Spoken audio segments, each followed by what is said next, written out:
প্রিয় দর্শক, new York থেকে রতন তালুকদার লাইভে আপনাদেরকে স্বাগত জানাচ্ছি। আচ্ছা, বাংলাদেশে নতুন করে দর্শন যে কেসগুলি হচ্ছে, তার একটি নতুন ট্রেন্ড, একটি অন্য ধরনের ট্রেন্ড বোঝা যাচ্ছে। সেটা হলো কি, আজকাল শিশুদেরকে দর্শন করা হয়, আবার ওদেরকে দর্শন করে হত্যা করা হয়। এই ঘটনা আগে ঘটেনি তা নয়, কিন্তু এখন যেভাবে ঘটছে, প্রায় প্রতিদিনের ঘটনা হয়ে দাঁড়িয়েছে।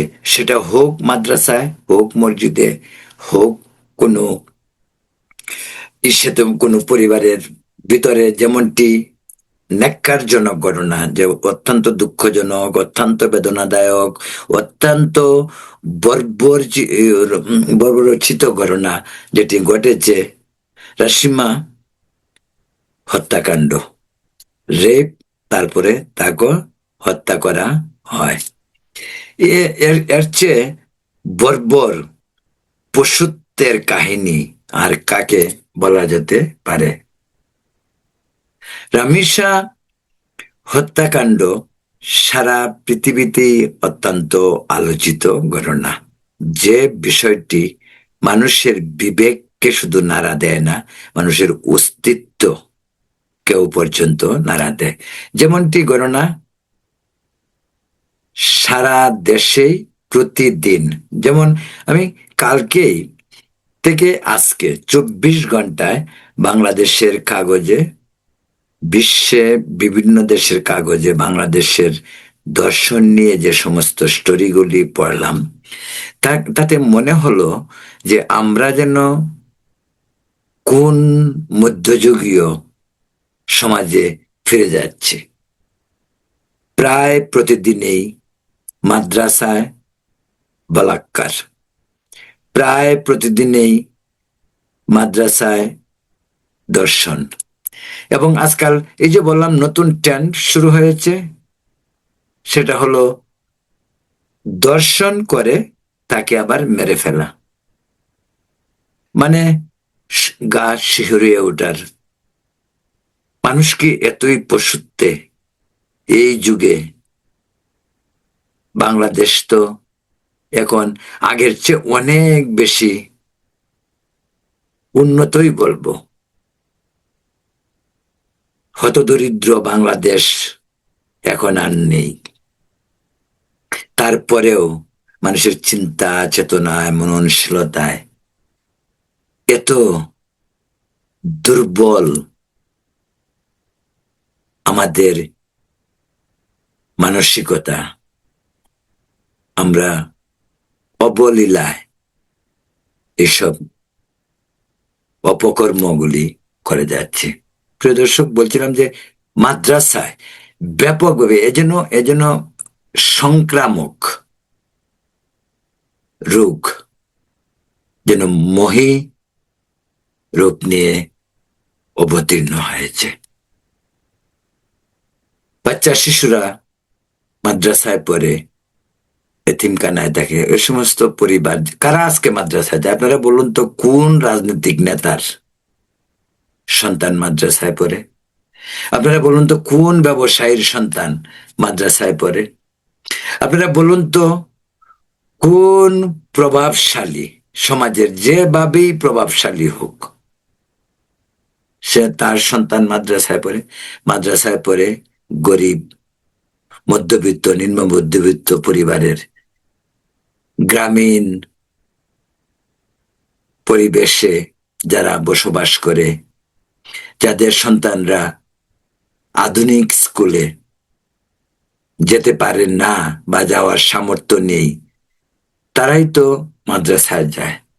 আর এই মাদ্রাসার হুজুর যারা, তারাও তো স্ত্রী সন্তান রয়েছে, পরিবার রয়েছে। কেউ যদি, কোনো হুজুর যদি এখনো বিয়ে না করে থাকেন, হয়তো কম বয়স, কিন্তু তিনি একদিন বিয়ে করবেন। কিন্তু এর আগে তিনি যদি মাদ্রাসায় শিক্ষকতা করেন, তাকেও তো সংযত হওয়া দরকার। কারণ মাদ্রাসার শিক্ষাটাই একটি, যেগুলিকে আগে মতলব বলতো, এগুলি হলো ধর্মীয় শিক্ষা। মাদ্রাসায় কি শিক্ষা দেওয়া হয়? পবিত্র কোরআন হাদিসের আলোকে ইসলামিক শিক্ষা। আচ্ছা বলুন তো, এই ইসলামিক শিক্ষায় কখনো কি বলা যায় এই যে রেপ কেস হচ্ছে, বলাৎকার হচ্ছে, এগুলো তো শুধু এমন নয় যে একজন ব্যক্তির ভাবমূর্তি নষ্ট হচ্ছে, যে সমাজ, জীবন, দেশ, জাতি প্রশ্নের সম্মুখীন। যদি দৃষ্টি অন্যদিকে নেওয়া যায়, বলা যায় যে আন্তর্জাতিক সম্প্রদায়, আচ্ছা আন্তর্জাতিক সম্প্রদায় তারা হতো মানুষ, তাদের কাছে আমাদের ভাবমূর্তি কতটুকু রক্ষা করা যায়? এই যে কন্টিনিউ, এই যে প্রতিদিনের গণনা, প্রতি সপ্তাহের গণনা, প্রতি মাসের গণনা, বলাৎকার হচ্ছে, দর্শন হচ্ছে, দর্শন করে মেরে ফেলা হচ্ছে। আজকে একটা ক্লিপ দেখলাম, আমি জানি না এটার সততা কতটুকু। আজকে দেখলাম যে একটি মেয়ে, কম বয়সী মেয়েকে রেপ করার পর তাকে আবার দ্বিতীয়বার মারা হলো, এবং এই মৃত বাচ্চাটিকে আবার রেপ করা হলো। মানে আমরা কোন জগতে বসবাস করছি? এবং প্রতিদিনের ঘটনা, প্রতিদিন পত্রপত্রিকায় আসছে, সোশ্যাল মিডিয়ায় আসছে। সোশ্যাল মিডিয়ার অনেক কিছুই অতি বাড়াবাড়ি হইতে পারে, মেনে নিলাম, কিন্তু শুধু যদি আমাদের নজর আমাদের জাতীয় পত্রিকাগুলির উপর থাকে, টেলিভিশনের উপর থাকে, রামিসা হত্যাকাণ্ডের ঘটনাগুলি যেভাবে ফলাও করে প্রচার করা হয়েছে, ঠিক অন্যান্য ঘটনাগুলি কিন্তু এভাবেই আসছে, আসছে না তা নয়, কিন্তু প্রতিকার কোথায়? খুব অবাক লাগে যখন একজন শিশুকে রেপ করে রেপিস্টের পক্ষ থেকে টাকা পয়সা দিয়ে কিভাবে মুখ বন্ধ করা যায় সেই প্রচেষ্টা ছিল। মানে এতটুকু ন্যাক্কারজনক কিভাবে হওয়া যায় যে আমি অপরাধ করবো, এই অপরাধকে ঢাকার জন্য ভিকটিমকে পয়সা দিয়ে ঝামেলা শেষ, এই চলছে। এবং এগুলি কারা করছে? তারাই করছে, তারা ধর্ম নিয়েই নাড়াছাড়া করে। মাদ্রাসায় যারা পড়ে বা মাদ্রাসায় যারা পড়ান, মাদ্রাসা যে ইনস্টিটিউট, এই ইনস্টিটিউটটি কিসের? একটি ধর্মভিত্তিক শিক্ষা ব্যবস্থার।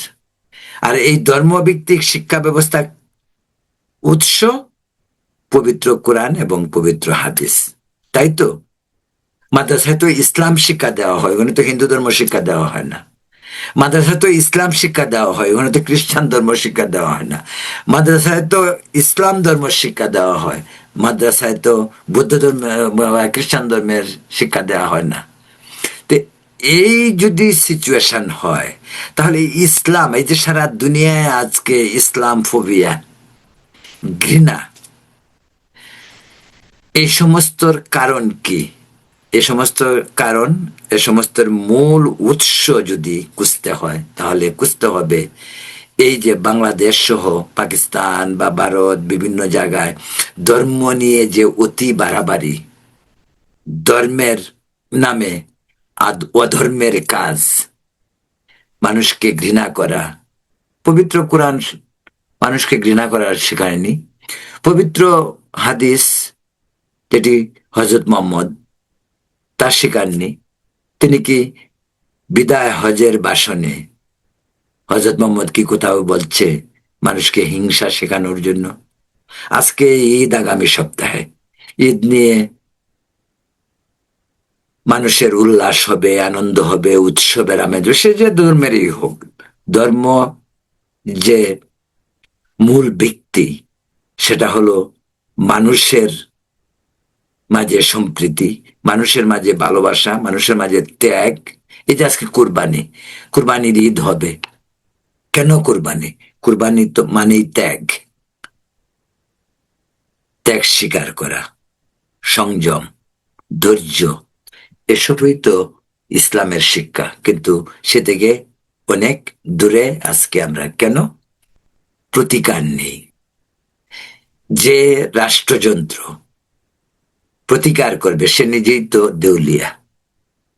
আমাদের দেশে যারা রাষ্ট্রযন্ত্র নিয়ন্ত্রণ করে, সেটা দলীয় সরকার হোক, সেনাবাহিনীর সরকার হোক, ডিপ স্টেট হোক, ব্যবসায়ী কমিউনিটি হোক, সকলের রন্ধ্রে রন্ধ্রে দুর্নীতি, ধান্দাবাজি, বাটপারি।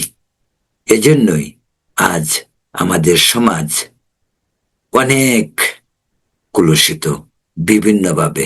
এই কারণেই মানুষ সুযোগ পাচ্ছে অন্যায় করতে, অপরাধ করতে, দর্শন করতে। আজকে মাদ্রাসার হুজুর যদি দর্শন করে, তা আপনার সন্তান কার কাছে নিরাপদ? আজকে রাস্তায় হাঁটতে গিয়ে কেউ যদি দর্শিত হয়, তার দায়িত্ব কার? বাংলাদেশে মানুষের জীবনের গ্যারেন্টি, ধর্মীয় স্বাধীনতার গ্যারেন্টি কোথায়? রাজনৈতিক স্বাধীনতার কথা বাদ দিলাম। রাজনৈতিক স্বাধীনতা এখন রাজনীতিবিদের হাতে বন্দী। আর এই রাজনীতিবিদরা অসৎ, দুর্নীতিবাজ, দেউলিয়া। যে কারণে আইন শৃঙ্খলা পরিস্থিতির এই গুরুতর অবনতি। আমরা শুধু ডক্টর ইউনূসের কথা বলি, অবভিয়াসলি ডক্টর ইউনূসের 18 মাসের শাসন মানে দুজক বলা যেতে পারে। আর ওই ইউনূস এখনো দেশে বসে আছে, এখন নাকি রাষ্ট্রপতি হতে চায়। ভাবা যায়? যে মানুষটি 18 মাসে দেশে মব রাজত্ব, মবক্রেসি করেছিল, পাথর মেরে মানুষ মেরেছিল, সেই মানুষটি এখন বসে আছে।